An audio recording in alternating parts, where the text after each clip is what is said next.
I want to take a moment to bring up a point that I think is crucial.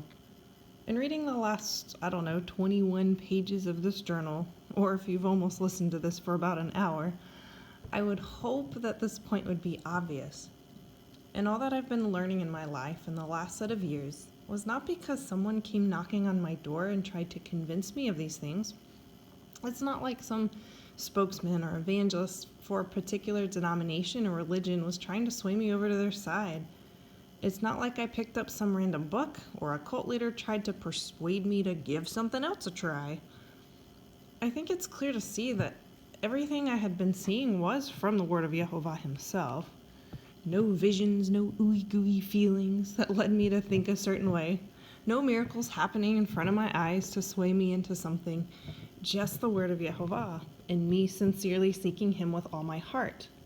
Do I know everything? Do I have it all figured out? Heck no.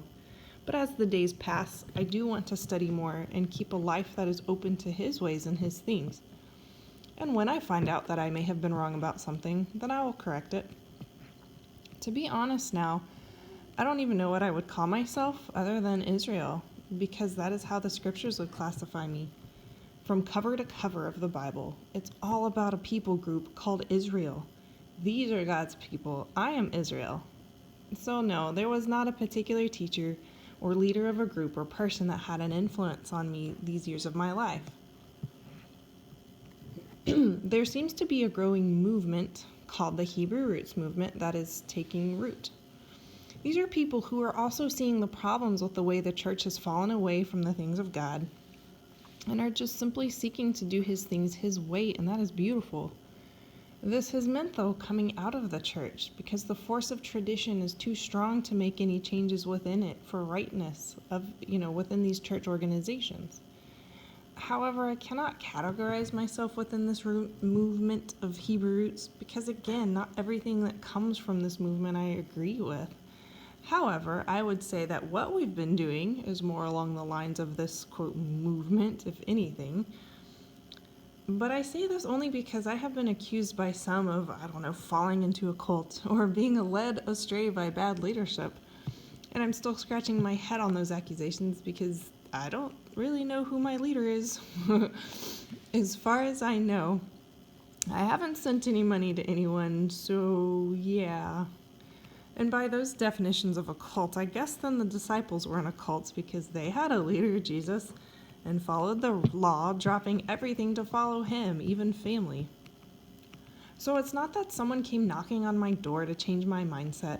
It was not any one person that led me into these radical life changes, because it was because I opened my Bible and started studying for myself, having pushed aside what I thought I knew and just simply sought the face of Yehovah for him to fill me with his word. And in doing so, I quickly saw that I had been doing much wrong my whole life. I was greatly convicted. Now, I realize that anyone reading or listening to this who does still attend Sunday church while practicing the traditions within, such as Christmas and Easter, this sounds like a slap in your face, like I'm saying, well, I'm right and you're wrong. No, my brother. No, my sister. This is not my intention. There are very sincere people within the religious system of the church. There are very religious, sincere people in every religion. And I don't doubt my reader or my listener here is anything but that. I will humbly point out, though, that I think we can all agree that there is a right and there is a wrong, and not everyone can be right.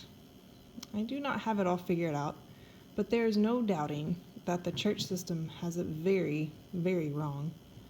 A system can be sincere, can be sincerely wrong. Nice people, good people can be sincerely wrong. Humble, gracious, giving people can be sincerely wrong. There is no way around the fact that God, in his justness, cannot be pleased with something he said was wrong. If he calls something wrong, can it ever be right? While I am still learning and seeking to walk in all his ways, I know I don't have it all figured out, and seek humbly to change my ways when I am shown truth. Isn't that what our walk should be about? As children, we don't do everything perfect, But we grow in truth, and we change when we realize we are getting off course. And this is how we grow, by changing ourselves. It's not done for us. We have to make the effort. Yehovah always intended for us to be conforming to him, and it takes a circumcised heart to do this. A circumcised heart was not just some new thing that happened with the New Testament. In Deuteronomy 10:16, he says, "So circumcise your ear and stiffen your neck no longer." This concludes part 3.